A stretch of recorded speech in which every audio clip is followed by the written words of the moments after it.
तो स्वागत है आप सभी का लिख पढ़ यूट्यूब चैनल में।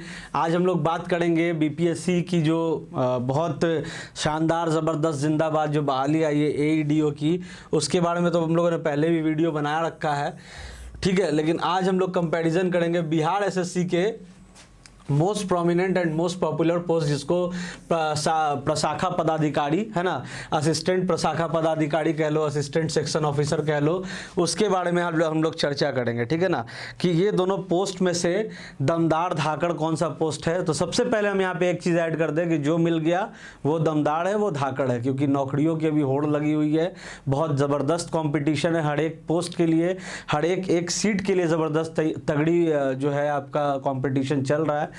तो जो मिल जाए वो बेहतर, लेकिन आज हम लोग बात करेंगे तो कि दोनों में से कौन बेहतर। तो वीडियो में आगे बढ़ेंगे, इसमें हम लोग बात करेंगे सैलरी कंपैरिजन के बारे में, असिस्टेंट एजुकेशन डेवलपमेंट ऑफिसर जिसकी कंडक्टिंग बॉडी बीपीएससी होगी, एंड असिस्टेंट सेक्शन ऑफिसर जिसकी कंडक्टिंग बॉडी बीएसएससी होगी। दोनों का सैलरी कंपैरिजन करेंगे, वर्क प्रोफाइल का कंपैरिजन करेंगे, नेचर ऑफ वर्क के बारे में बात करेंगे, वर्क लोकेशन के बारे में बात करेंगे, प्रमोशन के बारे में बात करेंगे, है ना। ये सब चीज़ों के बारे में आज हम लोग चर्चा करेंगे। वीडियो में बने रहेगा, बहुत इंटरेस्टिंग फैक्ट्स और बहुत इंटरेस्टिंग चीज़ें इन दोनों पोस्ट के बारे में आपको बताएंगे, ठीक है। सबसे पहले बात करें सैलरी के बारे में, तो बीएसएससी एएसओ का कंडक्टिंग बॉडी है, ठीक है, हम लोगों को पता है। असिस्टेंट सेक्शन ऑफिसर जो बीएसएससी सीजीएल का पोस्ट है, ठीक है ना, ग्रेजुएट वाला ये पोस्ट है, ग्रेजुएट लेवल पे ये फॉर्म भरा जाता है बिहार एसएससी के थ्रू। लेवल 7 का ये जॉब है साथियों, ठीक है ना, लेवल 7 का जॉब है, जिसका बेसिक पे जो है अराउंड 44,900 के अराउंड आपका बेसिक पे बनता है। इन हैंड आपका 75-85 के लमसम में, डिपेंड्स ऑन द आपका इंसेंटिव्स कह लो या अलाउंसेस कह लो, डेट डिपेंड्स, 75-85 के करीब में आपका इन हैंड सैलरी बनता है। ऐसे तो आप देखिएगा लेवल 7 का जो जॉब होगा 44,900 से लेके 1,22,000 तक का सैलरी बनता है। लेकिन यहाँ पे हम लोग मोटा मोटी तौर पे, एकदम एक्यूरेट डेटा आपके साथ साझा नहीं कर रहे हैं, मोटा मोटी तौर पे आपको बता रहे हैं कि बेसिक पे इतना है, इन हैंड आपका इतना लमसम मिलेगा। इसमें क्या है ना कि आपको एएसओ में, आगे भी हम लोग बात करेंगे इसके बारे में, एएसओ में आपको एचआरए ज़्यादा मिलता है साथियों, ठीक है। हाउसिंग रेंट अलाउंसेस जो होता है वो आपको ज़्यादा मिलता है, क्योंकि as a assistant section officer आपकी जो पोस्टिंग होगी वो टाउन में होगी, अर्बन एरियाज़ में होगी, शहरों में होगी। आपको गाँव देहात में नहीं भेजा जाएगा, आपको शहर में भेजा जाएगा। आपकी पोस्टिंग शहरों में डिस्ट्रिक्ट हेडक्वार्टर्स में होगी। That's why HRA is more in assistant section officer post as compare to BPSC AEDO. इसके बारे में बात करेंगे। यहाँ पे देखिए लेवल 5 का जॉब है, बेसिक पे 29,200, इन हैंड आपका 45-50 के अराउंड कट छट के।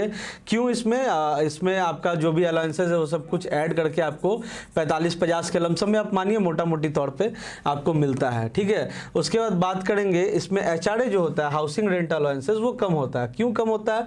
क्योंकि आपकी जो पोस्टिंग होगी it can be in urban as well as rural areas. तो रूरल एरियाज में अगर होगा तो आपका जाहिर सी बात है कि आपका जो हाउसिंग रेंट अलाउंसेस होगा वो आपका कम होगा एज कंपेयर टू आपका एएसओ जब भी होगा आपका शहरों में ही होगा पोस्टिंग, पटना में या डिस्ट्रिक्ट हेडक्वार्टर्स में, पटना में ज़्यादातर देखा गया। आगे बढ़ते हैं, क्योंकि आप सचिवालय में जॉब करोगे। आगे बढ़ते हैं, हिस्टोरिकल बैकग्राउंड के बारे में बात कर लीजिए। इंटरेस्टिंग फैक्ट है थोड़ा सा एईडीओ के बारे में। एईडीओ जो पोस्ट है इसका कोई कैडर नहीं, कोई संवर्ग नहीं है, ठीक है ना। संवर्ग मतलब कोई कैडर नहीं है। क्यों नहीं है? क्योंकि नई नवेली पोस्ट है ये, ठीक है ना। जैसे नई नवेली दुल्हन होती है उसी तरीके से ये नई नवेली पोस्ट है। तो ये पोस्ट जो है आपका बिल्कुल ब्रांड न्यू पोस्ट है। कई सारे साथी हमसे पूछते हैं कि इसका प्रीवियस ईयर सॉल्व पेपर चाहिए, तो कहाँ से आएगा प्रीवियस ईयर सॉल्व पेपर? एकदम बिल्कुल नया पोस्ट है, नया ताज़ा निकाला गया है इलेक्शन के इस दौर में। तो आप ये याद रखिए कि इसका कोई कैडर नहीं, कोई संवर्ग नहीं है। इसको जो है, इसी पोस्ट को कहा जाता था ब्लॉक प्रोजेक्ट मैनेजर। यहाँ पे आप देखिएगा हमने लिख रखा है, ये इंटरेस्टिंग फैक्ट है एईडीओ के पोस्ट के बारे में। इसको कहा जाता था ब्लॉक प्रोजेक्ट मैनेजर।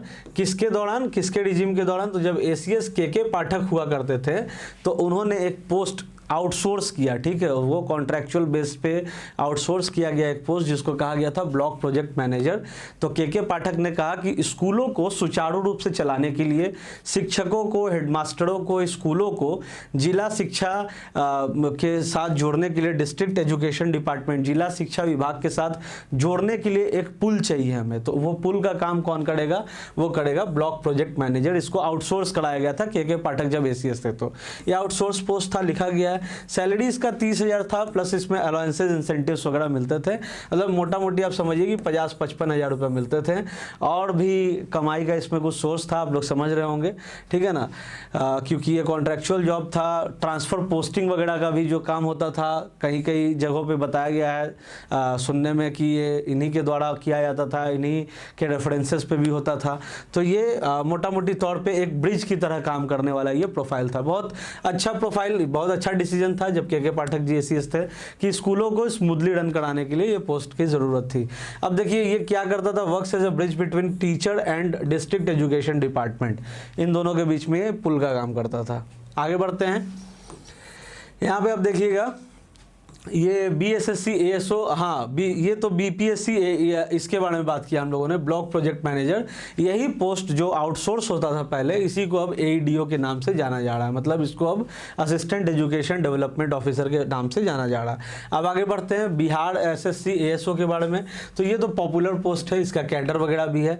अभी 1481 वैकेंसीज आई है सीजीएल में, बीएसएससी सीजीएल में आपकी जो है टोटल 1481 वैकेंसीज आई, जिसमें से 1064 पोस्ट जो है वो सहायक प्रशाखा पदाधिकारी यानी कि एएसओ का है। तो आप समझ सकते हो one of the most popular and prominent post in Bihar SSC CGL level. इसका काम क्या होता है मुख्यतः, तो इसका काम होता है, जैसे हम लोग एडीओ के बारे में जाने कि पुल की तरह काम करता है, तो ये भी मुख्यतः उसी तरीके से काम करता है। फाइल डॉक्यूमेंट मैनेजमेंट, मतलब फाइलों के चारों तरफ ये लोग घूमते रहते हैं। रिकॉर्ड कीपिंग का काम होता है, कोऑर्डिनेशन का काम होता है एक डिपार्टमेंट का दूसरे डिपार्टमेंट से, रिपोर्ट प्रिपरेशन का काम होता है, और ये मोर ओवर आपका एक तरीके का डेस्क जॉब होता है। आगे भी बात करेंगे। अब देखिए वर्क लोकेशन बीएसएससी एएसओ की बात करें तो बीएसएससी एएसओ जो पोस्टिंग होती है पटना या फिर जिला मुख्यालयों में होती है, ठीक है। सेक्रेटेरिएट में ही आपकी जो है बहाली होती है ना, सचिवालय में ही आपकी बहाली होती है ज़्यादातर। तो ये है, ये चीज़ है, कंप्लीटली डेस्क जॉब होता है। आपका काम जो हमने यहाँ पे बताया कि फाइलों के बीच में आपका काम है, कोऑर्डिनेट करने का काम है, रिपोर्ट मैनेजमेंट का काम है, और आपका लाइजनिंग का काम है। तो ये कंप्लीटली डेस्क जॉब है। ऑफिशियल टाइमिंग्स इसमें होता है, जो भी आपका 9 to 5 वाला ये जॉब है, टाइमिंग है। और वीकेंड में भी छुट्टियां हैं, जैसे कि सैटरडे संडे में भी शायद कभी कभी होता है कि बुला लिया जाता है, ऐसा सैटरडे संडे छुट्टी है। अब अगर बात करें बीपीएससी एईडीओ के वर्क लोकेशन और वर्क प्रोफाइल के बारे में, तो ये ग्रामीण और शहरी क्षेत्र में इसकी पोस्टिंग हो सकती है। ये डेस्क जॉब तो है ही, है ना, डेस्क जॉब भी है, साथ ही साथ ये फील्ड जॉब भी है। फील्ड जॉब क्यों है आगे बात करेंगे। फील्ड जॉब इसलिए भी है क्योंकि आपको स्कूलों का औचक निरीक्षण करना पड़ सकता है, आपको स्कूलों में जाना पड़ सकता है। करीब 10 पंचायत आपके अंडर में आएंगे, और मोटा मोटी तौर पर मान लीजिए कि 30-40 स्कूल्स आपके अंडर में आएंगे। तो कभी भी आपको औचक निरीक्षण करना पड़ सकता है, स्कूलों में जो ज़रूरत की चीज़ें हैं वो प्रॉपर है कि नहीं, पूरा जो एजुकेशन है वो स्मूथली रन कर रहा है कि नहीं, ये सब आपको देखने का काम होगा, ठीक है ना। सुचारू रूप से चलाने की जिम्मेदारी होगी, औचक निरीक्षण करना होगा। तो ये फील्ड जॉब भी है, ठीक है ना। तो फील्ड जॉब में आपको पब्लिक रिकॉग्निशन मिलता है। अब जाहिर सी बात है कि कहीं भी किसी भी स्कूल में जाओगे औचक निरीक्षण करने, तो वहाँ पे ग्रामीण होंगे, वो आपको देखेंगे, वहाँ के मुखिया आपको जानेंगे, उस स्कूल के हेड मास्टर आपको जानेंगे, प्रिंसिपल जानेंगे, टीचर्स जानेंगे कि हाँ भाई ये अधिकारी है जो औचक निरीक्षण के लिए आए।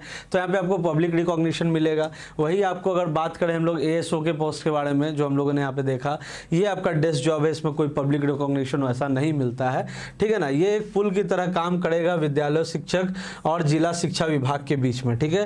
एडमिनिस्ट्रेटिव फील्ड वर्क इसमें आपको मिलता है। आगे बढ़ेंगे, इसमें पोस्ट जो होता है, कैसे प्रमोशन होता है एज ए एएसओ। सबसे पहले यहाँ पे हम लोग एएसओ का देख लेते हैं। तो सबसे पहले आप एएसओ की तरह ज्वाइन करते हो, लेवल 7 आपका सैलरी होता है, लेवल 7 का आपका जॉब होता है एज एन एएसओ। आगे बढ़ते हो तो आप कहलाते हो एसओ, ठीक है ना, सेक्शन ऑफिसर आप बन जाते हो। कितने साल के बाद? 10 से 12 साल के काम करने के बाद, मोटा मोटी तौर पे 10-12 साल काम करने के बाद आप बन जाते हो एसओ। तो ये एसओ जो होता है ये लेवल 9 का जॉब होता है साथियों, ठीक है ना। एएसओ जो था आपका लेवल 7 का जॉब था, 10 से 12 साल काम करने के बाद एसओ बन गए, ये लेवल 9 का जॉब है। उसके बाद बन गया आप अपर सेक्रेटरी, यूएस बन गए, ठीक है ना। ये आप 3 से 5 साल के बाद आप बन जाओगे एसओ के, 3 से 5 साल के बाद। उसके बाद आप बनोगे डीएस यानी कि डिप्टी सेक्रेटरी, लेवल 13 का जॉब है। अब देखिए कैसे आपका यहाँ पे प्रोग्रेशन हो रहा है, ठीक है ना। एक सर्टेन स्पैन ऑफ टाइम में आपका किस तरीके से प्रमोशन, आपका करियर प्रोग्रेशन हो रहा है, आप यहाँ पे देख सकते हो। 2 से 5 वर्ष के काम के बाद आप डिप्टी सेक्रेटरी हो गए, फिर आप हो गए ज्वाइंट सेक्रेटरी। लास्ट में आप जब आपका रिटायरमेंट का टाइम आया तो एज अ ज्वाइंट सेक्रेटरी आप, बहुत ही पावरफुल पोस्ट है जीएस का post, as a joint secretary आप रिटायर होते हो। ये आपका लेवल 14 का जॉब है, आप यहाँ पे देख सकते हो। एंड अगर लेवल के हिसाब से आप ये अंदाज़ा लगा सकते हो कि how powerful this post is, ठीक है ना। ये आप 5 वर्ष के बाद, मतलब डीएस के 5 वर्ष के बाद आप ज्वाइंट सेक्रेटरी बन सकते हो। तो ये आप लेवल 7 से चले थे, लेवल 14 तक पहुंच गए, ठीक है ना। ये आपका करियर प्रोग्रेशन है, सर्टेन स्पैन ऑफ टाइम आप यहाँ पे देख सकते हो, 25-30 साल के करियर में आप यहाँ तक पहुंच सकते हो। बात करेंगे एईडीओ के बारे में, तो जैसा कि मैंने आपसे बताया कि नो कैडर, इसका कोई कैडर नहीं है अभी फिलहाल, ठीक है ना। ब्लॉक प्रोजेक्ट मैनेजर का जो पोस्ट था उसी को, ये आउटसोर्स जो पोस्ट था उसी को एईडीओ का नाम दे दिया गया है, और इसकी एग्जामिनेशन बीपीएससी को जिम्मेदारी दे दी गई है कंडक्ट कराने की। 935 कुल वैकेंसीज है, तो इसका कोई कैडर नहीं है। तो मोटा मोटी तौर पर हम लोग जानिए अगर, तो एईडीओ 5 साल काम करेगा तो ईडीओ बन गया। एईडीओ जैसा कि बात अभी चल रही है, ठीक है ना, इसको हम लोग पक्का पुक्की नहीं मानेंगे क्योंकि अभी इसका कोई कैडर नहीं है, कैसे आपका प्रमोशन होगा इसका कोई आइडिया नहीं है। लेकिन मोटा मोटी तौर पे लेवल 5 में आप एंट्री ले रहे हो, ठीक है ना। लेवल 5 में एंट्री ले रहे हो, 5 साल काम करोगे तो फिर आप ईडीओ बनोगे। लेवल 6 का ये जॉब है, ठीक है। मतलब ए आगे से हट जाएगा, आप बन जाओगे एजुकेशन डेवलपमेंट ऑफिसर। फिर हो सकता है कि 5-7 साल के बाद आप बन जाओ ब्लॉक एजुकेशन डेवलपमेंट ऑफिसर, जो कि ब्लॉक लेवल पे पूरे एजुकेशन को देखेगा, है ना। उसके बाद आप हो सकता है कि बन जाओ डिस्ट्रिक्ट एजुकेशन ऑफिसर, तो ये आपका डिस्ट्रिक्ट एजुकेशन ऑफिसर डीईओ। तो ये आपका करियर प्रोग्रेशन होगा एज अ एईडीओ। इसमें थोड़ा सा आपको क्या है ना कि डेस्क जॉब तो है नहीं, थोड़ा फील्ड जॉब भी है, फील्ड वर्क भी है, डेस्क भी है। तो इसमें आपको थोड़ा अगर समय भी मिलता है ना, समय मिलता है तो आप अगर ये इसमें अगर आपकी बहाली होती है, आपको तैयारी करने का भी किसी दूसरे पोस्ट के लिए, किसी अच्छे पोस्ट के लिए तैयारी करने का भी मौका मिलेगा। वर्क लाइफ बैलेंस ठीक ठाक है, थोड़ा सा फील्ड वर्क है, थोड़ा सा रूरल पोस्टिंग आपको मिल सकती है, but work life balance is splendid because आपको समय मिलेगा इसमें, ठीक है ना। इसमें भी वर्क लाइफ बैलेंस बहुत बेहतरीन है एएसओ के जॉब में, क्योंकि आप तो सरकारी कार्यालय में ही काम करोगे। यहाँ पे थोड़ा सा कभी कभार सिस्टम गड़बड़ा सकता है, क्योंकि आपको थोड़ा सा फील्ड जॉब भी है, रूरल में भी फील्ड जॉब है। 10 से 12 पंचायत आपके अंडर में होंगे, तो आप समझ सकते हो स्कूलों का औचक निरीक्षण, स्कूलों का पूरा कार्यान्वयन आपको देखना होगा। तो ये मोटा मोटी तौर पे एक हम लोगों ने बेसिक डिटेल्ड वीडियो बनाया, और एक कंपैरिजन वीडियो भी कह सकते हैं एईडी और एएसओ के बीच में। बेहतर तो हमने स्टार्टिंग में ही कहा कि जो मिल गया वो बेहतर, लेकिन यहाँ पे बात करेंगे कि इन दोनों में से कौन बेहतर। तो ये था हमारा कंटेंट अपडेट, और ऐसे अपडेट्स, ऐसे कंटेंट, ऐसे वीडियोस के लिए हमारे लिख पढ़ यूट्यूब चैनल को सब्सक्राइब कीजिए। Thank you.